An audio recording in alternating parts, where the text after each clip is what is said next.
माझ्या प्रियांनो, येशूच्या नावाने तुम्हाला शुभेच्छा देतो. कसे आहात? सर्वजण छान आहात ना? या सुंदर क्षणी मागे एक सुंदर कबूतर उतरते आहे अशी एक दृश्य तुम्ही पाहत आहात. ते काय दर्शवते?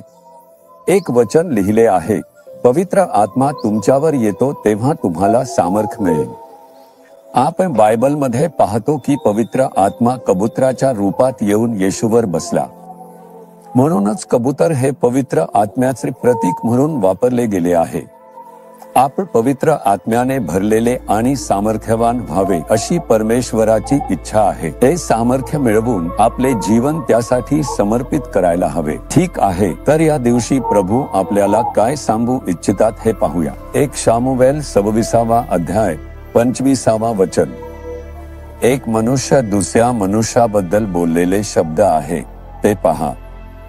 तू धन्य हो, तू मोठा पराक्रमी होशील आणि खरोखर यशस्वी होशील असे म्हटले जाते. हा पवित्र आत्म्याने अभिषिक्त झालेला एक मनुष्य म्हणजे साऊल राजा. पर तो मागे हटला आणि पापात गेला तरीही तो पवित्र आत्म्याने अभिषिक्त आणि ओळखलेला माणूस आहे हे लक्षात घ्या. दावीदकडे एक भक्तिभाव होता. दावीदला मारण्यासाठी शोधत असला तरी शाऊल एकेकाळी अभिषिक्त होऊन देवाची इच्छा पूर्ण करणारा माणूस होता.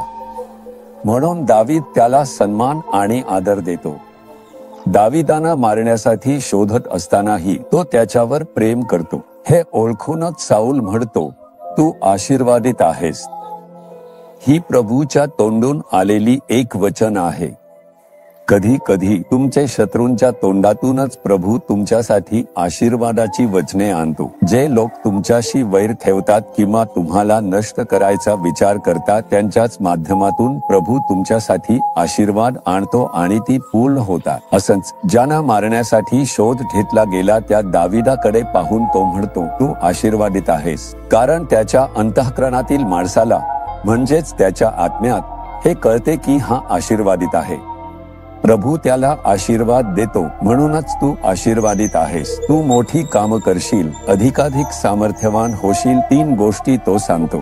आज देवाचा सेवक म्हणून मी तुम्हाला पाहून हे सांगतो, तुम्ही आशीर्वादित आहात भाऊ, तुम्ही आशीर्वादित आहात बहीण, तुम्ही आशीर्वादित आहात मुला, तू आशीर्वादित आहेस मुली, तू आशीर्वादित आहेस.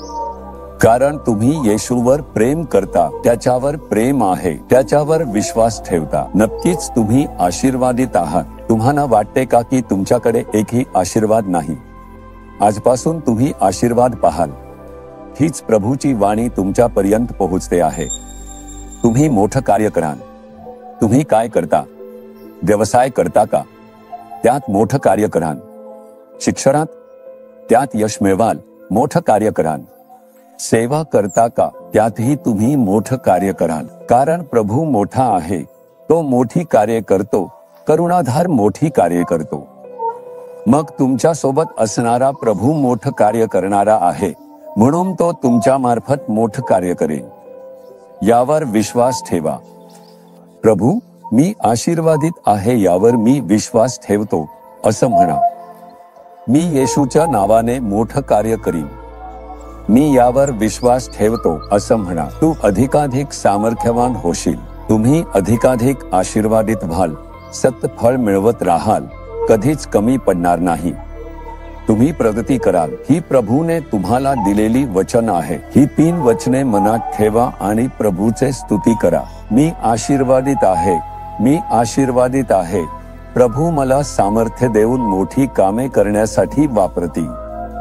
मी अधिकाधिक सामर्थ्यवान होईन, आशीर्वादित होईन. ही आशीर्वाद आपल्याला द्यायला त्यांनी क्रूसावर मरण पत्करून पुन्हा जिवंत झाले. यावर विश्वास ठेवा आणि त्या वचनाला स्वतःचे बना. एवढे केले तरी पुरेसे आहे. तुम्ही तो आशीर्वाद नक्कीच पाहाल. आता आपण म्हणणार आहोत, विश्वासाने हृदयावर हात ठेवून बोला, खरी निष्ठा ठेवून बोला.